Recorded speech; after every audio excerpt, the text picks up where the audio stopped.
Let's talk just for a second about the Linux operating system. I'm actually not going to deal with Linux file systems here. I charge you with going out and investigating Extent, Extent 2, and Extent 3 as file systems. I think they provide comparable journaling and capabilities that NTFS does. A little bit different because remember they're open systems, so there's a lot better descriptions outside of what we have to offer you here. Unix file system, or the UFS, the key characteristic that we want to pay attention to for testing purposes is a few blocks at the beginning of the partition are reserved for the boot blocks, and we pay attention to something called the super block, which includes the magic number for identifying this as a UFS file system. That magic number usually is a 2-character hex value. You can look up those different hex values. It tells you about all the different file system variables that are possible there. It does a collection of cylinder groups is the other key characteristic that we care about from a testing standpoint. If you're using Unix file systems, you understand them far better than I do. And then what I will say to you all is I've read a lot of Unix file systems out there, and I'm looking for the best one out there. So again, send me an email on this. I'm not perfect with these. I have to focus. My specialization happens to be Windows, a little bit of Linux, and some Mac. But I'd say it's probably on the Windows side because that's where my customers need me.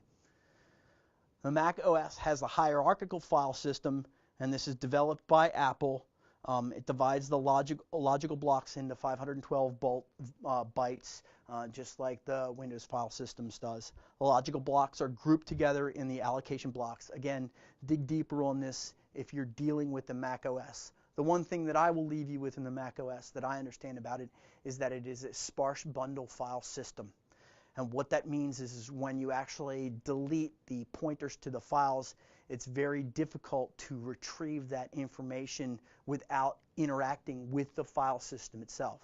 That means that the Mac needs to be addressed as you are logged on and pull the data off. It's much more difficult, not impossible, but it's much more difficult to actually, instead of for sparse bundles in Mac file OS, it's much more easy to retrieve the data from within the operating system than it is to boot to an alternate operating system and just pull the image down. Easier, not impossible. Now, the one that we want to pay attention to is the CD-ROM and DVD file system. This is based upon the ISO standard 9660. It defines the file system for CD-ROM. It supports different computer operating systems, so it works across all operating systems. In the specification, it reserves these bytes, 3276.8 bytes at the beginning of the disk, and it is used for the boot information. This is where all your boot data will be stored. Today we do have write once media for DVDs and CD-ROMs, but today most people choose read and write DVDs that are out there, and there's a whole bunch of different ones that are available to you so that we can overwrite that information on that disk. What we have is volume descriptors, and it details contents of the kind of information contained on the disk, and we talk about the first field in the volume descriptor. This is the descriptor type.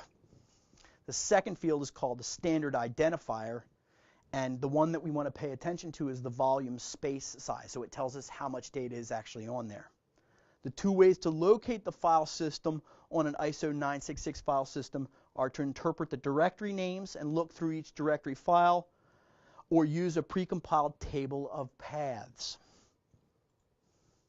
There are extensions, and a lot of people are using these extensions today, Rockridge and El Torito. What's interesting about Rockridge is it allows the longer file names of any of the ASCII characters. The previous 9660 only allowed you to use, I think it's uppercase and lowercase. It wouldn't allow you to use any punctuation. And El Torito allows us to boot a machine from a CD-ROM. And you've seen El Torito for a long time when you're actually installing operating systems from the CD-ROM. It's not done as often as it used to be done, with imaging in most cases today. So that's the ISO 966 extensions.